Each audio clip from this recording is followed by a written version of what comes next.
Okay, our speaker this morning is founder and co-owner of Mansfield Marketing, LLC in Houston. Doug has been volunteering to teach workshops on topics related to marketing and sales in the digital realm for 10 years. Other activities include member, BB, Better Business Bureau, Houston Marketing Subcommittee, and Board of Directors elected Economic Alliance Houston Port Region. And of course, I did a little sleuthing on LinkedIn.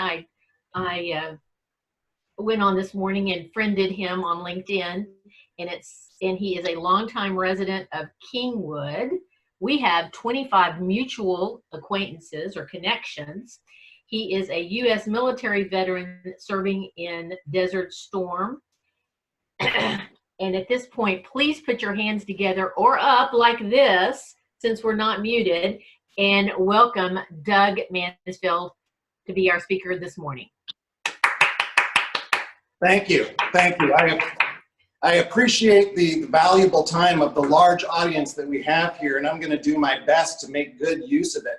And during the short time that I have your attention for this morning, I want to share with you what I hope is going to be some useful, practical information that you can actually use to help your business and to know if you're on the right track in terms of presenting yourself in the online realm, digital marketing. And I've taught small business owners these principles for many years now, mostly through the Houston Small Business Development Center. What I'm sharing with you today is not old information or stale best practices, but what we actually do in my company at Mansfield Marketing for our clients who are mostly local small businesses as well. And so I hope you find this practical. Some of what I tell you may sound wrong. It may sound contradictory to what you've read elsewhere, and that's because I'm sharing with you what really works and what works today, not 3 months ago, but what works today. So the most important thing you can have for this is a pen and paper. The screen behind me really serves as milestones for me, and if you can read the words, that's great. But if you can't, don't worry. This presentation is not a do-it-yourself guide. There's no such thing because the people in this audience have different goals and different needs. Please use the chat feature today and ask your questions. I'm going to stop at about 10 minutes after 11 o'clock, and we're going to ask to start going through some of those questions. We may not get to all of the questions today during the 15 minutes that we've reserved for Q&A, but I am going to make sure we answer all of the questions that are received by chat offline, and that will be facilitated through the Chamber of Commerce. So please ask your questions. We'll get to the ones that we can during the 15 minutes at the end of my span today. So what I'm doing today is teaching you what we do, but really what my employees who are working from home today do. So I'm taking credit for their work and what they've discovered. I'd like to, for example, show you who's doing that work. And this is one of the people with me today. Hello everyone, my name is Alejandro Castillo. I am the account manager for Mansfield Marketing, and I also manage the advertising program here at Mansfield Marketing. I'm also going to be behind the scenes, making sure that everything's taken care of. And yeah, hope you have a good presentation. So I'm taking credit today for what Alejandro is doing every day, just to be clear. And you'll notice, please, that I stepped 6 feet away when Alejandro took the screen. So let's get into it. Let's talk first. I'm going to divide this time into 2 segments. And first, we're going to talk about our digital presence. That is establishing recognition, a brand, a presence on digital media. And we're going to do that before we talk about the hard part, which is getting people to find our presence, to see us, and to interact with us.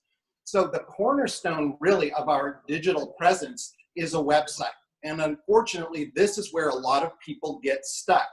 I'm going to guess that right now, if I asked for a show of hands of who in this audience is happy with their website, who feels that it's not a problem, it would be a minority of the people listening. Generally, people have a website, but they feel it's not perfect, it's not modern, it doesn't really reflect who they are. And if you don't know if you have a good website or not, here's a good test. Does your website excite you? Do you feel that it really represents who you are? Are you inspired when you see your own website? If the answer is no, then you may not have the website that you need today. It's important to us that websites, excuse me, a stick just fell down behind me. It's important to us that websites inspire the people who own them. You need to get excited about it. Put the technical details aside for a moment. Don't worry about SEO and SEM and all of that, okay? So let's talk about that. I'm going to help guide you towards 3 different ways to build a website, and these are ways that I specifically recommend to business owners, to small business owners. So I'm not going to preface every statement with "it depends," because everything depends. So I'm just going to show you what I recommend to people who want to build and manage their website. That's going to be displayed on the screen behind me, but I'm going to speak the words clearly, so if you can't see that, please write this down. Let's please go to a Google Chrome browser. And let's go to google.com. And then let's search for this website platform. And the platform is called Wix. W-I-X. Excuse me while I change my screen there. So the platform is called Wix, W-I-X. And we're searching for that in Google now. Wix is a good do-it-yourself website building platform. And I recommend Wix to small business owners. When people just ask me, how should I build my own website? This is the first place I send them. It's one of 3 different do-it-yourself website platforms that I consider good. There are others, but there are 3 that I recommend to start with. Wix is one of them. You don't need good, proficient technical skills to build your website with the platforms I'm showing you today. What you need is time, and that's the hard part for most of us, especially the small business owners. I realize that. So one of the limitations you're going to encounter with all of these website platforms is time. It's not going to be your ability to write HTML or CSS. It's going to be, can you devote the time to doing this? Because I promise, anyone with basic computer proficiency is capable of building their own website given the time, okay? So let me talk now about the second one. Remember, Wix is number 1 on my list. Now let's look at another one. And the other one that I like to recommend is called Squarespace. You may have heard of some of these because the ones I'm recommending to you are widely recognized as good in their field. Squarespace, and it's just like it sounds, Square Space. Squarespace is also an excellent do-it-yourself website platform. Here's what I also want to invite you to do. You may have a website today, but there's no reason why you can't start building a website that you really love in the background. You don't have to be under construction. You can simply start an account with Squarespace or with Wix and begin tinkering and playing around on your spare time and see if it feels right to you. Try Squarespace out. If it feels clunky or counterintuitive, go to Wix and try that. These programs have a system where you can log in and you can kick the tires without having to commit to a long, expensive contract. So try that. Here's a big difference between Squarespace and Wix, which are the 2 that I usually recommend. You'll find that Squarespace, which we're looking at now, generally has templates that have a very, very minimalist look and feel. So if I had a yoga studio, an architecture firm, if I was an artist, I might prefer to go to Squarespace first, just because the look and feel of the websites starts out with being rather artistic. Whereas if I had a more traditional business, let's say a plumber, an electrician, any brick and mortar presence like a boutique or a jewelry shop, I would probably prefer to start with Wix, because Wix has more traditional templates, which just get me a little closer to my final product without so much tinkering. Now I'm going to show you a third platform, one that we like to use, which is lesser known. And one of the things I want to tell you today is I want to share with you, do as we do. So how do we actually build websites when clients hire us, okay? So now let's look at a platform called Doodah. It's a silly name, I know. I wish they had chosen a more serious name because I feel silly recommending Doodah to our audience. But Doodah is an excellent website platform, okay? Doodah has a distinction that Wix and Squarespace do not have. Doodah gives professional website developers the ability to manage the website and make it do things that Wix and Squarespace really don't do. Wix and Squarespace are meant to serve business owners who aren't technical professionals. But if you have some basic technical skills, you might prefer to use Doodot because it allows you to edit the source code and do practically anything that you can do with any other website platform. It's more powerful, and that's why my agency generally prefers to use the Doodot system. In fact, why don't we jump to our website, Alejandro? Do as we do, as I like to say. So our own website for my company, which is coming up on the screen behind us here, actually is built using the Doodot platform. And that's the one that we prefer to use for our clients. Again, it's not important that you see the details of my screen, just to know that what I'm recommending to you today is what we actually do. Okay, now, you can't see this, but can you go to the top of my screen, Alejandro? In the background of my home screen here, you would notice, if you could read the words, that we say that my company focuses on industrial marketing and that the background has graphics that relate to oil and gas. I'm not in a very good position right now, am I? A few months ago, I was having a conversation with my business partner and saying, you know, we're kind of at risk here because if oil and gas ever has a problem, we're really tied to that. And look what happened, right? So I'm going to share with you today how we are dealing with that challenge. And I know some of you are struggling with that, and maybe that will be helpful. Alejandro, let's go to Lothar Rolton, please. Now I'm going to show you a website that we built for a client using our second favorite website platform. And that is the one that most of us know and most of us have heard of, and it's called WordPress. WordPress is by far the most common website platform used by small businesses today. And behind me is a website that we built using WordPress. WordPress really doesn't have a website, excuse me, a website homepage we can look at that advertises WordPress. It's open source, which means that it's free. It's a very powerful content management system for websites. So I'm not recommending WordPress to you today, though. Why not? Because WordPress is more complicated. It just is. I know that website designers love to build WordPress websites. They're easy, they're fast to build, they're very powerful. That's all good. But if somebody asks me to build a website and they want to manage it themselves, I'm not going to build them a WordPress website unless they insist on it, because WordPress requires, one, it requires that you often log in and update WordPress to prevent security risks, whereas all of the others that I did recommend are updated automatically for you. Also, if you want to edit a WordPress website, it can be confusing at first. Oh, you can get used to it, and some of you are probably pretty good at it because you have WordPress websites. But for the new user, WordPress presents an unwelcome challenge, a learning curve that's necessary before you really get good at it. And with WordPress, you're always afraid to break the website. So people are afraid to touch it. Therefore, they rely on someone outside their company, someone who responds in 24 hours by email, perhaps, to fix or update a website. To me, that's not acceptable. If you wake up in the morning with an idea that you want to share on your website, I believe today, with platforms that we have, you should have the power to do that. That shouldn't be a big technical problem. You should be able to wake up, put the current information on your website easily without the challenges of going through different people and waiting for a response, okay? So there, I've recommended to you today 3 website platforms: Wix, Squarespace, and for those with more advanced capabilities, the Doodot platform, okay? Now, I told you today that I'm going to share with you a current strategy, and that means some of what we're dealing with today, which is a big drop in oil, a pandemic, things that have disrupted our businesses terribly.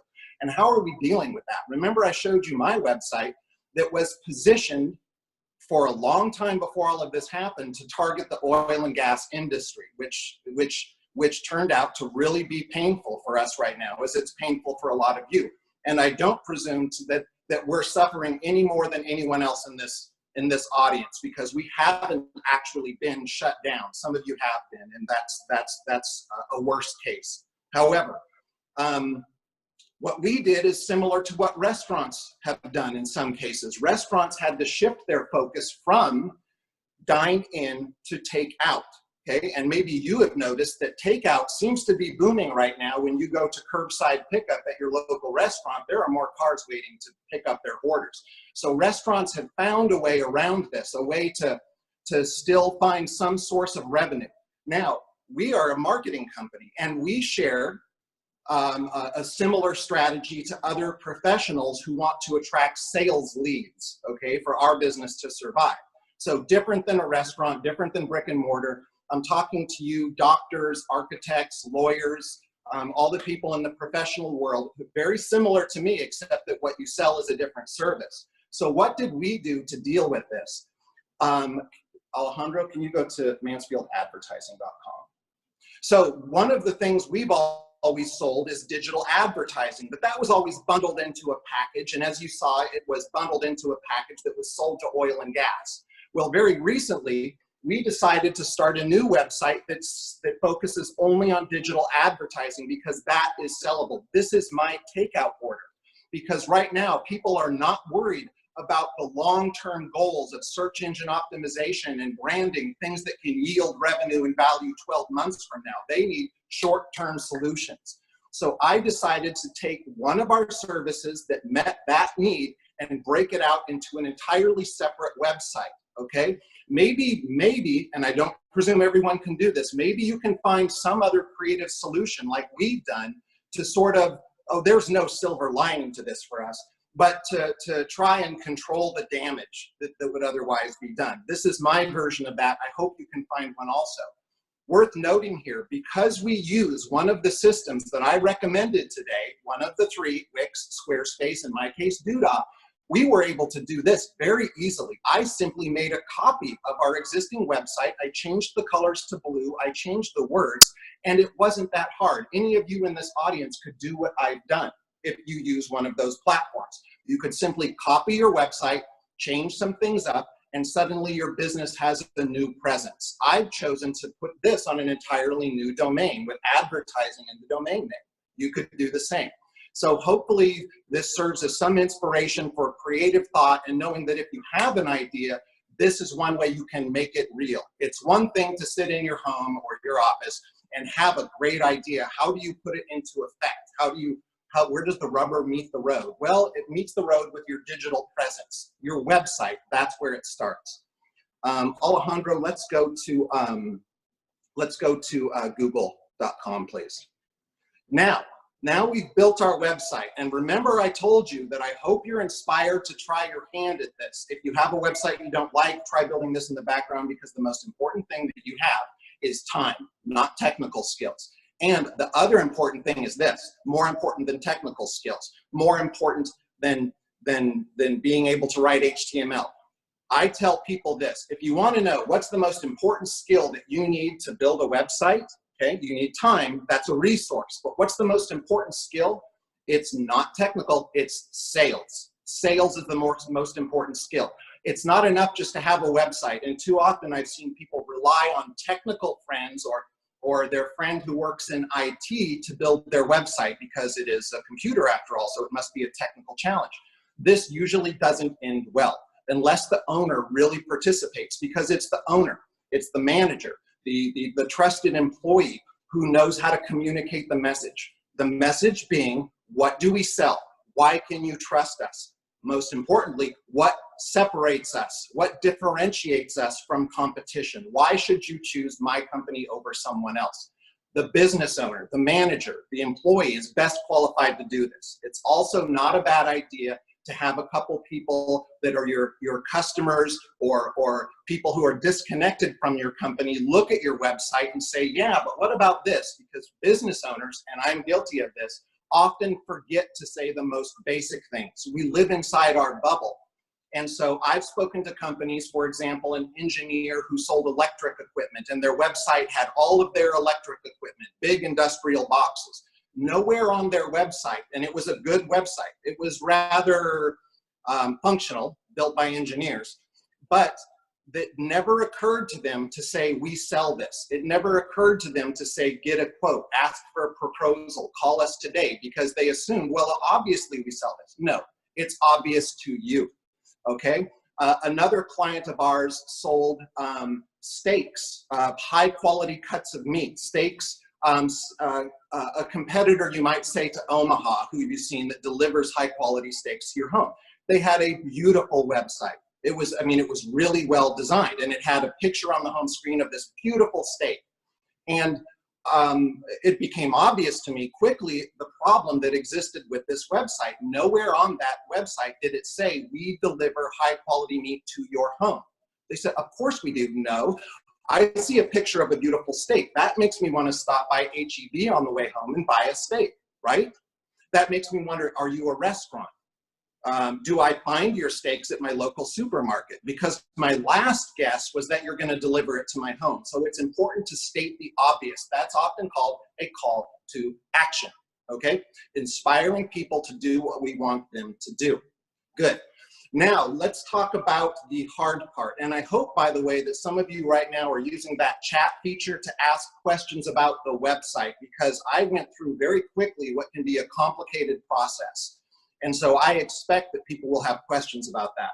One of the things that I encourage people to do when facing the challenge of updating their existing website or building a new one is small steps. If you're inspired to build a new website, then commit to this. I'm going to start on Friday, and I am going to publish a website by Monday. It's happening one way or another. It's not going to be perfect. It's not going to be my dream, but that is going to happen. Publish that, then work on updating as time allows. Don't get hung up with this notion that your website has to be perfect the first time. That's a killer. It's never going to be perfect. It's just never going to happen. So remove that obstacle of waiting for perfection. Instead, get something done and publish it. Then come back and make it better as time allows. Using that process will probably allow you to break out of the endless cycle of aiming for perfection that seems to stall a lot of people. Now, let's talk about the hard part. And the hard part is not building the website, okay? The hard part is getting people to see your website and then to take action. And that's what I actually do mostly in the real world. Building websites for me is a small part of our business. It's necessary for us, for our clients, to have a good website, which is why we build them. If a client comes to us, as some of you may have gone to others seeking advice or wonder yourself, and they think, I know I have a problem. I need the phone to ring. I need people to call me and get a quote. I need people to place orders. I need people to make a purchase on my website. Well, the place we're going to start is your website. So until that is in order, we're not going to worry about the task of getting people to see it. And that doesn't mean that your website needs to have a beautiful design. There is such a thing as over-designing a website, which actually does more harm than good. Today, in 2020, what people really want, what our customers, what our potential clients want, is simple information, quick, easily accessible. They want to see the face behind the company. They want to know that you're real, that you're trustworthy. Okay, that's what they want. The beautiful design and all of the frills that go into your website may serve as a distraction. Now, how do we get people to see your website? Let's talk about one of the ways that I know that you've heard of, and that is search engine optimization. I didn't hear anybody today say that they're a plumber. I usually try to avoid examples of people in the audience. If someone's a plumber, then maybe this will be particularly helpful. Let's just search for plumber in Google. And again, it's not important that you can see the words. So when we talk about search engine optimization, which is usually just called SEO, that is the practice of influencing the Google search engine, usually, to display our website what we call organically, which means that we're not paying Google any money, which we can also do, but that's different. We're not paying Google money. We just want Google to find our website and then to list our website when people search, for example, plumber Clear Lake, or Clear Lake plumber, or hot water heater replacement Clear Lake, just as some examples of what a plumber might do. Replace the keywords I just used with whatever you feel is relevant for your business. So in this example, we see across the top of my screen here, and again, you'll see the same thing. If you don't read the words, that's fine. But at the top of the screen, we see paid advertisements, and these are being displayed through a service called Google Ads, formerly known as Google AdWords. It's the same thing, they just call it Google Ads now. Can we scroll down a little farther, please? Below that, we see more ads. 1, 2 more ads. So far we've encountered 5 advertisements, all from Google Ads, from plumbing companies that are trying to advertise and get us to contact them to hire them for a plumbing job. Can we scroll down a little farther, please? Then, in this case, we've encountered a map, and the Google search engine is trying to help us by guessing, correctly so in this case, then I'm probably looking for a service near me, okay? So Google may or may not display a map, but that Google is pretty good about doing this automatically now, even when I don't include the word Houston or Clear Lake in my search term, okay? And so Google has correctly determined, in my case, my physical location. And we think that Google does this by using, for example, our IP address to determine where we are actually positioned in the world. That's one of the ways we think Google does this. Google isn't actually telling us how they do any of this. We have to reverse engineer this and try to figure it out. If Google disclosed to us the science behind how they do everything, we, of course, would game the system, wouldn't we? And let me tell you a secret. Google is not concerned with us, the business owners. They're not here to help us, okay? They're not even as concerned about us paying them money for the advertisements, okay? What they are concerned with, their number one goal, is to be the most trustworthy search engine in the world. That's the only way they stay on top. And the only way they achieve that goal is by showing the best possible search results to us, the users of Google. Understand that principle, and that will help guide everything that you do, okay? They're very happy to take our money for advertising, but only if we write quality ads. They're very happy to position our website in search results, but only if we build a good website. I'll show you what that means. Can we scroll down a little farther? These are local results, okay? And here Google has decided to show 3 different plumbers to me. These are not paid advertisements. This is using the most valuable free thing you can do for your business on the internet. If you take one thing away today, I want it to be what I'm going to show you right now. And that is being able to show your business in Google business listings. And you don't have to disclose your address. If you have a work from home business or a warehouse or you're a plumber without a showroom, you don't have to disclose your actual physical location because you don't want people showing up to your house or your warehouse, okay? You can still participate. Can we go to Google My Business, please? Now, if you've been doing this for a while, you've heard of a thing called Google Places. Google Places was renamed to Google My Business. It's the same thing. If you formerly used Google Places, they just changed the name. What we're looking at here is the home page of Google My Business, and you can simply search for Google My Business, and this is very easy to find. Google My Business is 100% free, free, free, free. Remember what I told you, that Google's number one goal is not to take our money, although that's important to them, it's to be the most reliable, trustworthy search engine in the world. And a big part of that for Google is being the best business directory in the world. Because we go to Google when we want to find a restaurant, we might use Google Maps or the search engine, and we search and we trust, or we'd like to trust, that those businesses are actually open when they say they're going to be open. That the payment methods they display are the payment methods I can expect to use. That the pictures of their food are the items that I can expect to be able to order.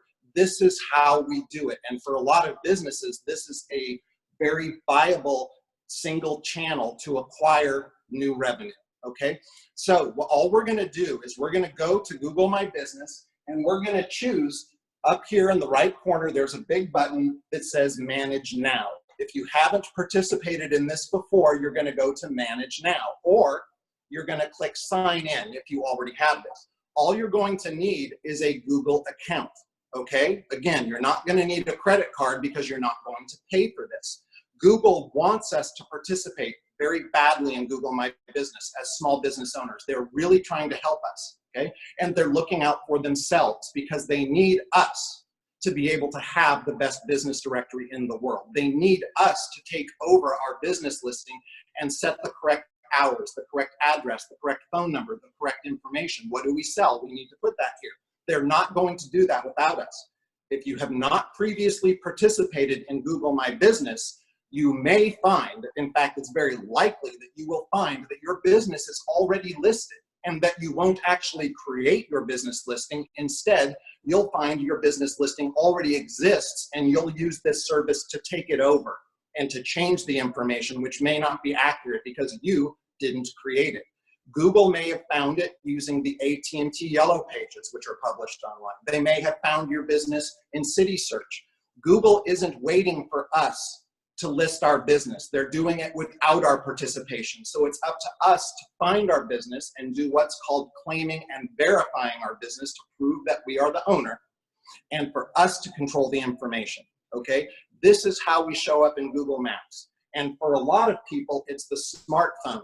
It's the phone in your pocket that's going to drive a lot of your business. If you don't think that's true, if you looked at the analytics behind your website, my guess is you'd be surprised to discover how many of your inquiries from customers or purchase actually originate from a mobile device. Even if you think, for example, in my world, digital marketing, people don't go to their phone and say, you know what, I'd like to order some marketing today. That seems silly.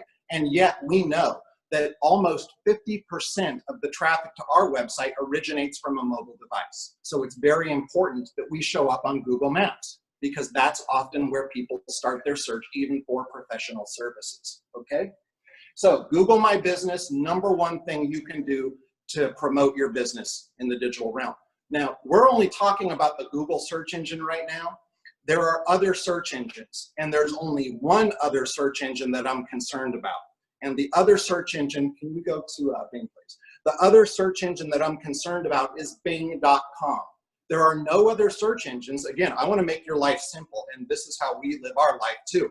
There are no other search engines that I care about in terms of where my business shows up in the search results, okay, or whether or not it shows up on their map. But Bing is the other one. Why?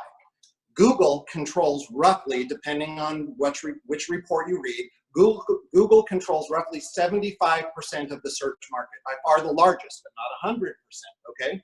So I want to worry first about Google. Where do I show up in the search results? But the second one I want to worry about is the Bing search engine, which controls roughly 20%. Between the two of those, we're worrying about almost 100% of how visitors might find us, okay?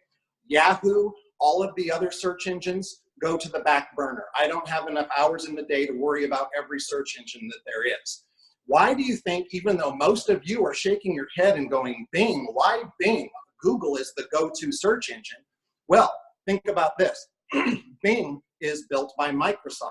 Bing is a Microsoft product. And what default search engine do you think every Microsoft product ships with? The Bing search engine. So a lot of people go to the Bing search engine because, one, Bing is actually a really good search engine.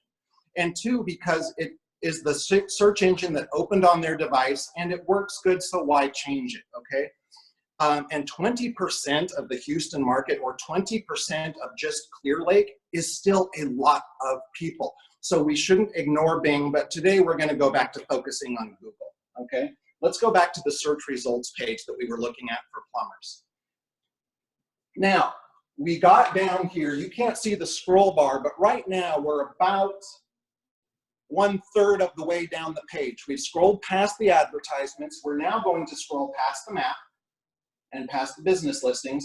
And now we're gonna go down here to what people typically refer to as the organic results, okay? When people talk about being #1 in Google, they're usually talking about this position right here that I'm pointing to. And my scroll bar is almost halfway down the page. That means being #1 in Google only means that our business has been listed about halfway down page 1 of Google, okay? That's a great goal, to be #1 in Google, but it usually doesn't result in the pot of gold that people hope it will, okay? So this is a good, noble thing to strive for, but it's not the pot of gold you think it is. Probably, it is good. So I don't want to get too hung up on being #1 in Google. Here's another thing that people may not know about Google. There's actually no such thing as being #1, okay? I know that that's contradictory to everything that we've read and been told. There's no such thing as being in the top 10. And that's because Google and other search engines now personalize search results. The results that you see on my screen, because I am actually inside the loop, and a lot of you are farther south than me. So the results that I see are going to be different than the results that you see, because Google is using, one, our physical location. If we're logged into Google, they might be using our search history. They might change our individual search results, because if we often perform the same search result over and over and over, I don't know, say for example, our business name, right? Vanity searches, we all love to do that. Then Google, but when we see our business, we always click on that link because we're like, let's see my website. We'd love to see our own website, right?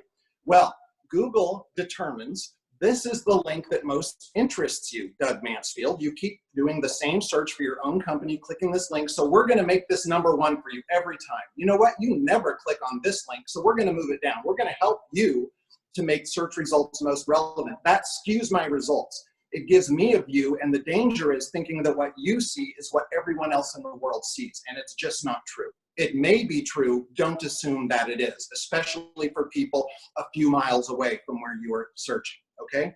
So still, searching for your own business is, in a lot of cases, a good indicator. So I don't discourage the practice, and it doesn't help or hurt your SEO if you do that. But it's not really the reliable indicator that a lot of people wish it would be, okay? So in this case, Google decided to show us a Yelp page as #1. Google decided that Yelp was the most relevant search result. And today we searched just for the keyword plumber. Then the #2 search result in this screen is Nick's Plumbing. And I often use plumbers as my example when I teach these classes. So I can tell you that Nick's Plumbing, along with Abacus, consistently shows up near the top of search results, no matter the location that I teach in. Sometimes they're #1, sometimes they're #3, but consistently Nick's Plumbing and Abacus Plumbing come up near the top. So what I would do if I wanted to start a plumbing company is I would go to Nick's Plumbing. Let's just visit Nick's Plumbing. I have no affiliation with Nick's Plumbing, by the way. They're getting some free advertising today, but they're not a client of mine. So what I would do if I was a plumber is I would say, okay, Nick's Plumbing is doing something right. What can we learn from Nick's Plumbing, right? Reverse engineer or learn from other people. I wouldn't say copy other people, but I might want to emulate them. I would find inspiration from the people who are ahead in line of me, okay? So one thing I'll notice is that they have a very clear navigation menu across the top, which is important for a website. And that helps search engines understand the organization of your website. For example, after home, the next navigation link in Nick's Plumbing is residential plumbing.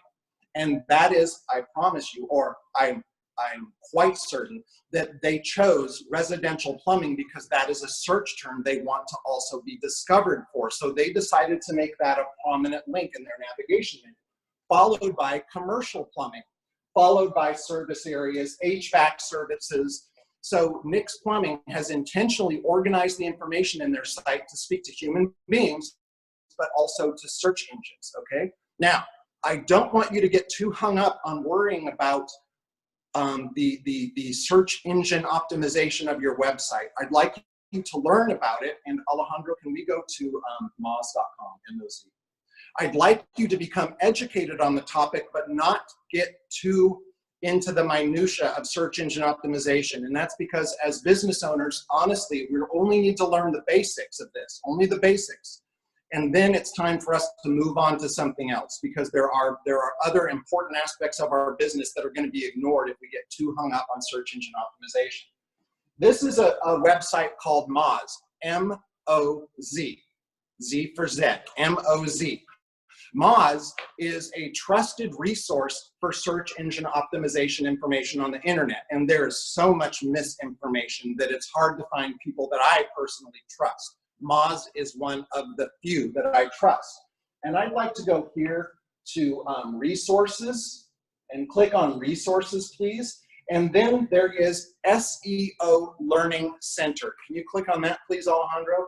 And one thing I really like about Moz is that the SEO guides that they publish for free, one, I agree with them, so I like them, but they're good. They teach us basic practices in simple language that we can follow. So if you want to learn more about SEO, this is where you go, okay? Now, I want to talk to you about another way to get visitors to your website. And again, we have 10 minutes approximately before we're going to jump to Q&A. So let's talk about social. I like Facebook. I do. I personally don't use Facebook. I have no interest as Doug Mansfield communicating with other people on Facebook. It's just not something I find interesting. That makes no difference to the fact that my business needs to be on Facebook, okay? Facebook is one of the best social networks for establishing a brand presence. Again, that speaks to the presence, but also to the ability of getting people to find our website. And remember, I sell digital marketing to industrial companies. So engineers from oil and gas companies don't go to Facebook shopping for marketing, but it's still important to me because it shows people our logo, our company name over and over and over. It's also a good source of affordable advertising, although it's not necessary to pay Facebook. You can build a free Facebook business page. It's not a personal profile. So again, you don't have to personally show your picture and be yourself there, but your business has a presence. To a lot of us who serve mostly other businesses, the most important social network is going to be, of course, LinkedIn. And LinkedIn is a great social network. And you could argue that it's not really a social network, but I think it is for business to business. LinkedIn and Facebook are absolutely #1 and #2. All of the others, including Twitter, I put on the back burner. There are certain businesses where Twitter would be important for most of us. Facebook and LinkedIn, if we need to concentrate our precious time on a number of limited things, those are the two I'm going to focus on, okay? Next, I want to talk to you about what I think now, as you may have guessed, is in the current world that we live in, my preferred way to get people to websites. That is advertising. And yes, for advertising, we need to give people money, but I'm going to share with you some ways to hopefully make that a positive return on investment, and I'm going to do that in about 5 minutes. So again, I'm going to point you in the right direction. I'm not going to go into the details of how to manage this because you can learn that by watching YouTube videos and reading support documents. So can we go to Google Ads, please? Google, remember, the most prominent search engine, is the place I'm going to start. And what we're looking at now is just the home screen for what's called Google Ads, formerly known as Google AdWords, okay? We've all heard that our competitors are already there. A lot of you are probably already there. Why do I prefer advertising? Remember on the search results page, we saw advertising across the top. Right now, I prefer advertising because in this market, in this environment, people, including myself, are looking for a shorter term return on investment. If I spend $1,000 today, I don't want that to go towards results a year from now. That's important. I want to invest in my brand, okay? That takes more time. But right now, I need cash flow, okay? That's what a lot of people in the world need right now. And people are unwilling to let go of their cash, so it's harder. You need to reach more people to have those sales opportunities or to sell that inventory. So Google Ads allows me to position myself immediately the same day at the top of search results. Depending on your level of competition, it may be affordable, it may be very expensive. If you're an attorney, a litigation attorney, if you are one of the personal injury attorneys that we all love to hate, you have a challenge here because personal injury attorneys are hyper competitive on the Google search engine, and that drives the cost per click really high. You're looking at a low-end cost per click of $30 per click. Yes, that's $30 for a single click, okay? Now, if you're a plumber, you're probably looking closer to $5 to $10 per click. That still seems insanely expensive to people who haven't done this before, but it does work, and I promise you it works. But it doesn't work unless when people click your ad and charge you $5 or $10, they go to a website that's really good. Right? What we spoke of at the beginning. So we don't invest a lot in advertising until our website is, as we like to say, as good as it can be. That it inspires us, that we look at our website and say, yeah, that's the message. That's what I want to tell people. That's how we're different than the competition. Now I'm ready to spend a little bit of money on ads and get my dip my toe in the water, as they say.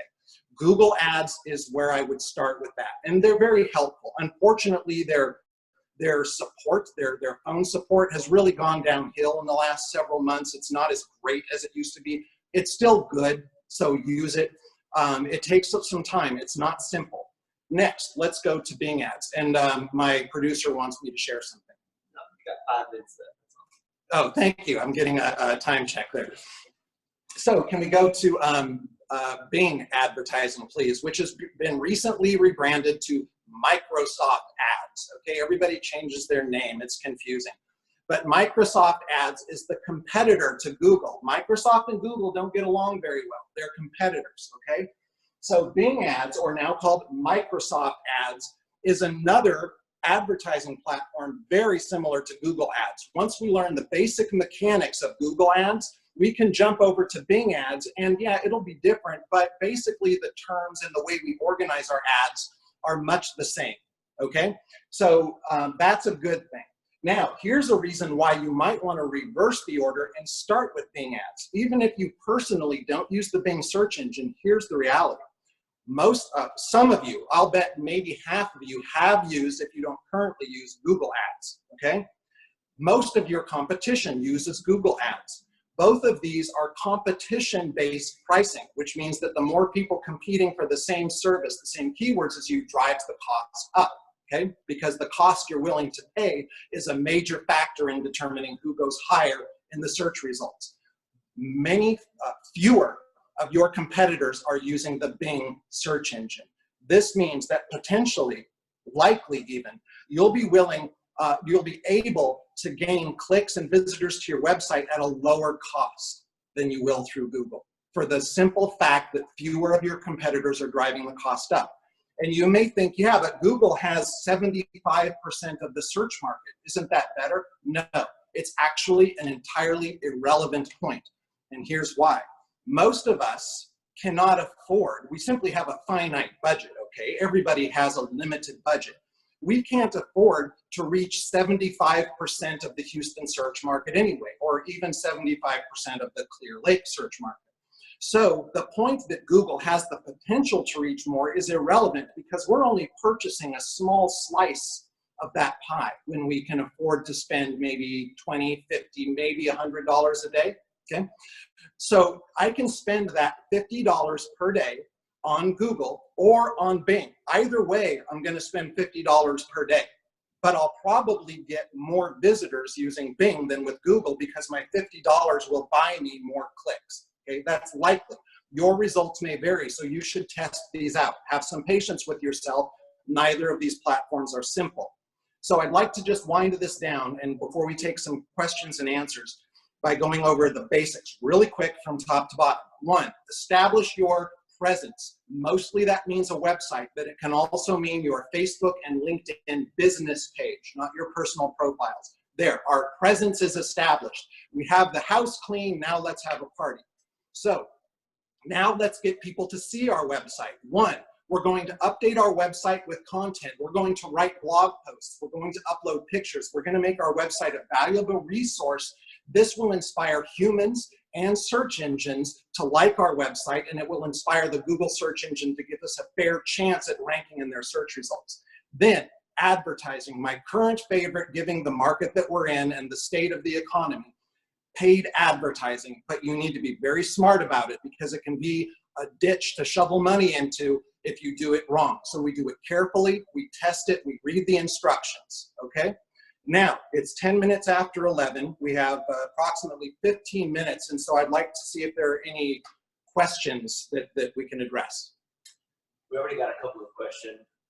One was from James, or Jamie. Questions being read to me off the screen at the moment.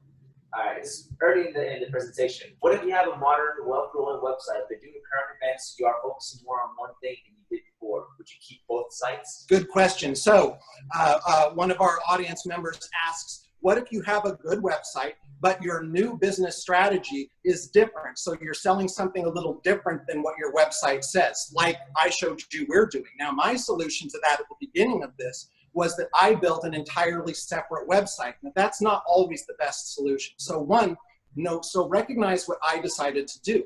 I kept my brand, even though it's in the industrial oil and gas market. And right now, that doesn't seem like a smart move, right? So I decided to sell something different. My solution was establish an entirely different presence. I decided to keep my brand identity, my company name, okay? Because I've spent years building that up, so that has value to me. However, here's what I ask people to consider when they say, do I need two websites or do I sell two different things in the same website? Ask yourself this. are the things that you're selling related to each other? If someone buys one, will they also buy the other? Do you have the ability to cross-sell these two things? Because if you do, it might make sense to keep them on the same website.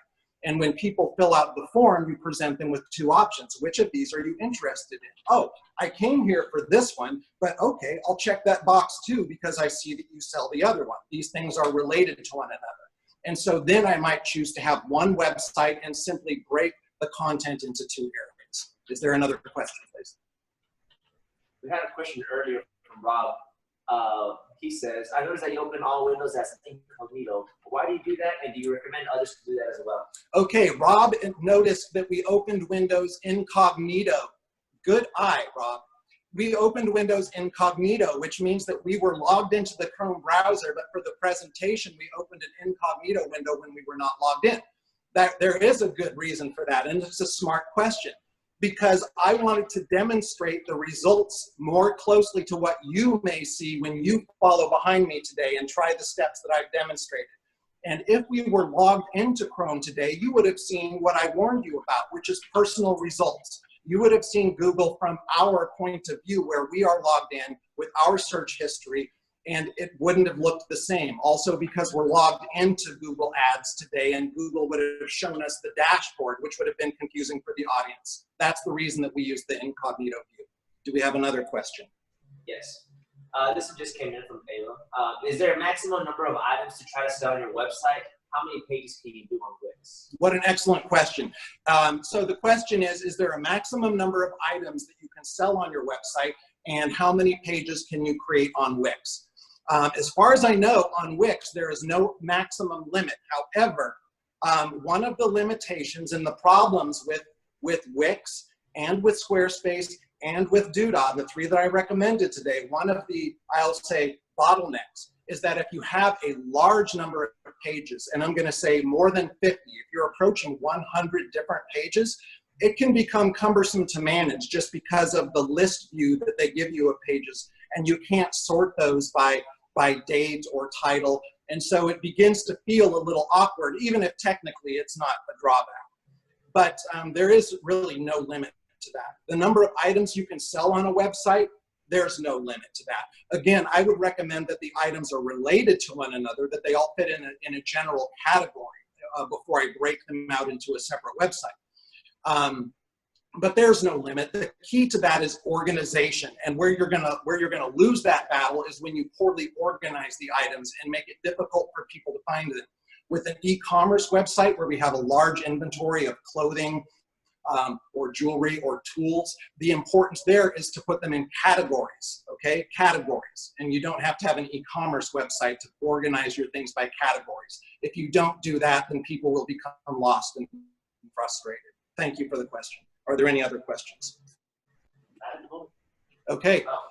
Can you link your business with other businesses? Can you link your business with other businesses? So this is a good strategy. That's also an excellent question. So I don't do this currently, although this is an idea that I simply haven't put into action yet. So here's how I plan to do this in the real world. We have, over the years, established good relationships with a number of other businesses that are related to us in some way, but that are not competing. In my world, that means that I have a good relationship with a photographer. I'm not a photography studio, but it's hard to build a good website without good pictures. So sometimes stock photography fills that gap, but sometimes we like good pictures of our beautiful office or the smiling faces of our owner and employees. So I would like to, on my website, create a link. I would like to have a page that says business friends or resources, and I'd like to share that with people because that's helpful and it doesn't take away from me, okay? So I think that, yes, linking to other businesses when it's truly beneficial to the user is a great strategy. If you're just doing that to help out your nephew who's starting some unrelated business, that's probably not a good strategy because it waters down your message, okay? So I would choose things that are related. You might be asking about this in terms of search engine optimization. And in that case, there's not really a big benefit or drawback to those links between two websites unless you link to websites that are unrelated. And then the Google search engine may if you do that too much, may determine that you're trying to game the system, because links are one of the ways that Google decides where you should appear in search results. So there is a risk, but only if you really go way overboard. So yes, linking to other businesses is a good strategy. We have only a few minutes left here. Do we have any other questions? Yes. My organization has, this is from Sam Miller, NASA Exchange. My organization has an official business name, nickname, and government ID, official business name, NASA Exchange, JSC nickname, Starport government name, NASA. Which name should I use in social media or description on webpage? Good question. Thank you, Sam. Sam asked a question that's also very common. That's an excellent question. So Sam basically asked, my business has different names. We have, and let me just sort of summarize what Sam's question is. We might have a legal entity name. Then we have a trade name. And then we might have a third name. We might have different names for our business. And the most common way I see this question phrased is, well, I have a legal entity, but that doesn't really describe what we do. So we go under this trade name that people know us by. And this question manifests itself in two different ways. One, should I buy a domain name for my website and use for my email that is my legal entity, or for the trade name that people know me by, which could also be a DBA? It's up to you, okay? Except I would say this: go by the name that you think will yield the best results in terms of memorability and resonating with your potential market. Because from a marketing and advertising perspective, you're not committed one way or the other, okay? So my real business name is Mansfield Marketing LLC. I don't put the LLC in my domain name, and I don't usually use it. It's just Mansfield Marketing. Now, I have an advantage that not everybody has. My name that makes me unique, Mansfield, which is not that special, by the way. And marketing is also in my business name. So my name describes what I do, but a lot of people don't have that advantage. Their name is generic, and they would like to use a domain or a trade name or a DBA that describes what they do. And that's perfectly fine. In fact, maybe even beneficial from a marketing and advertising point of view. So when you're purchasing a domain, or you name your website, or you want your name to be on Google business listings, the important thing only is this: pick one name and stick with it. Critically important. Don't mix the names up. Here's why. For the world of search engine optimization, excuse me, I have to kill something on my screen there. For the world of search engine optimization, one of the more important things to consider is what we just call NAP, N-A-P, which stands for name, address, phone number. And we need our name, address, phone number to be consistent everywhere on the internet. That means on our website, on Facebook, on LinkedIn, in advertising, in Google My Business. And that's important so that search engines will recognize that all of these entities are one, and all of those resources will point back to being recognized as one business by Google. Good question. Thank you, Sam. Are there any other questions? Okay, no other questions at the moment. So it's already 20 minutes after 11. And again, I'd like to remind everybody, if questions come to mind following this, if you get stuck when you're doing the things that I've recommended today, please use the chat while it's available today, or through the Chamber of Commerce. I'll be available to follow up with you. And as I like to say, the advice is always free, the work is not, but I'm really happy to give small business owners advice and get them unstuck, because I know that you're going to be doing this work. You're not going to be doing this work always during business hours from 9 to 5. But if I see your question, even off hours, if I can help get you unstuck, I'm really happy to do so. And I like talking to small business owners and pointing them in the right direction.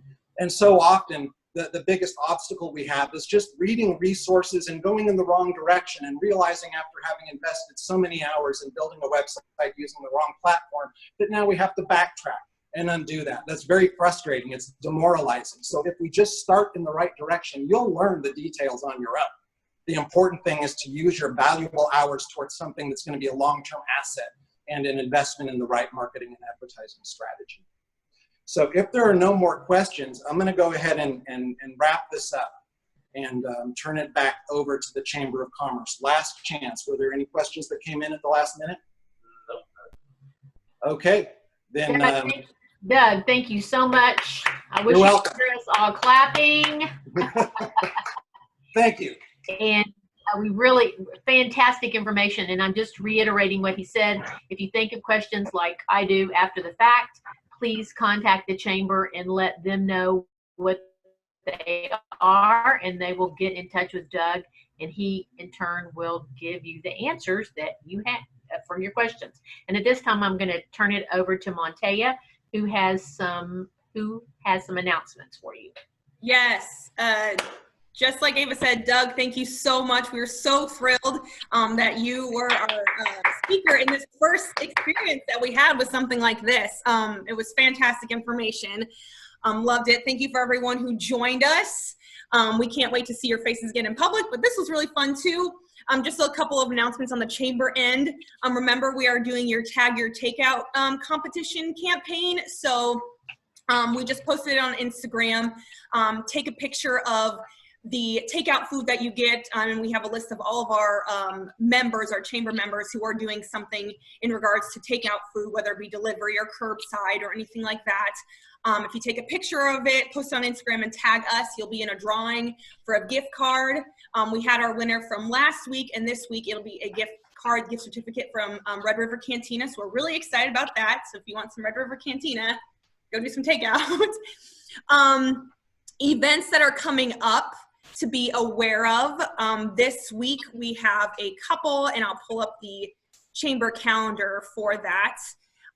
Tomorrow there is going to be, if you saw the email, there is a Galveston County Town Hall meeting with Congressman Randy Weber. This is a town hall meeting that is being put together by all the chambers of commerce that represent Galveston County, and we are one of those, so make sure you tune into that. We are starting a new webinar series that falls under the name COVID-19 webinar series. So be on the lookout for those that are coming up.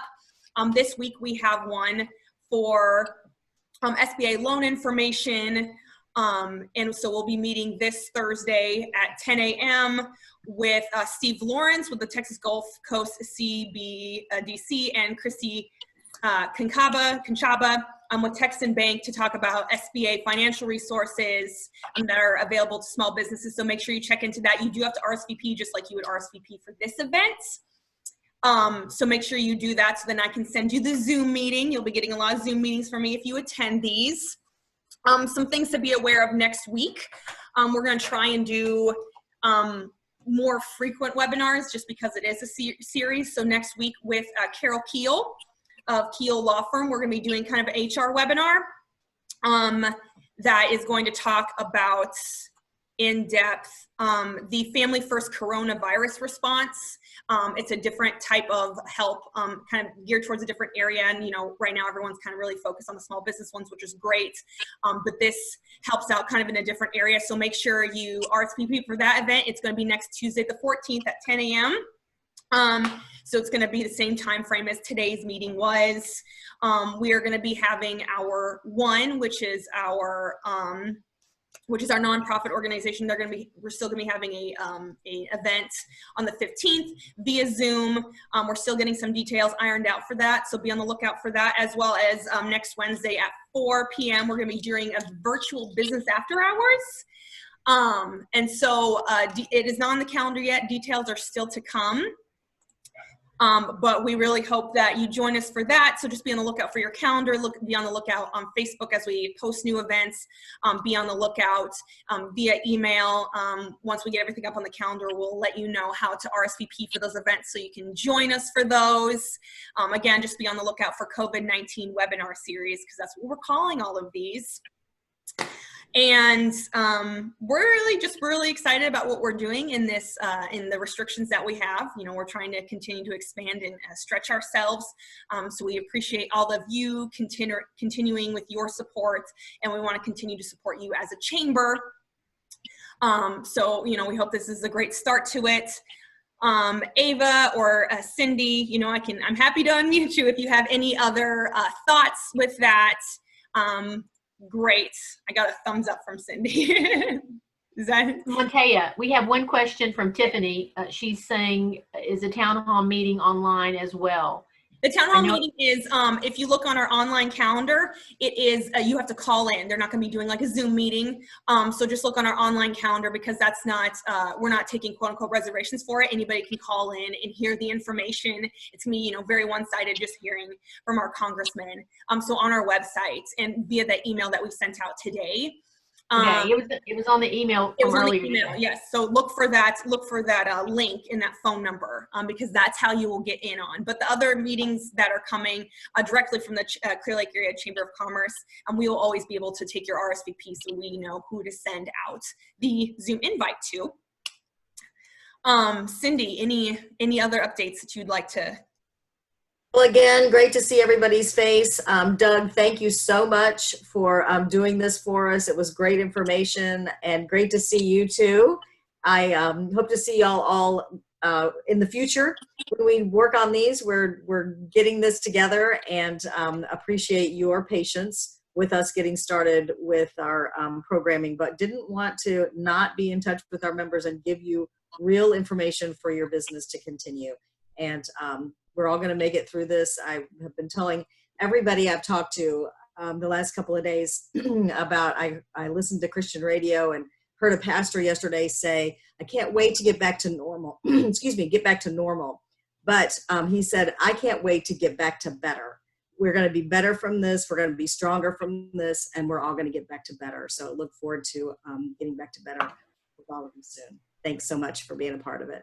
Our new motto, back to better. I love Back it. to better. Mm-hmm. Thank you.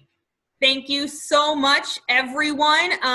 If you have any questions, continue to chat them. I've been, we're recording this so we can do something with it later, as well as, I'll make sure that all the correct questions get to Doug. Get directed to whoever they need to be directed to, and we're happy to answer your questions even past this because we know we can't stay on here forever.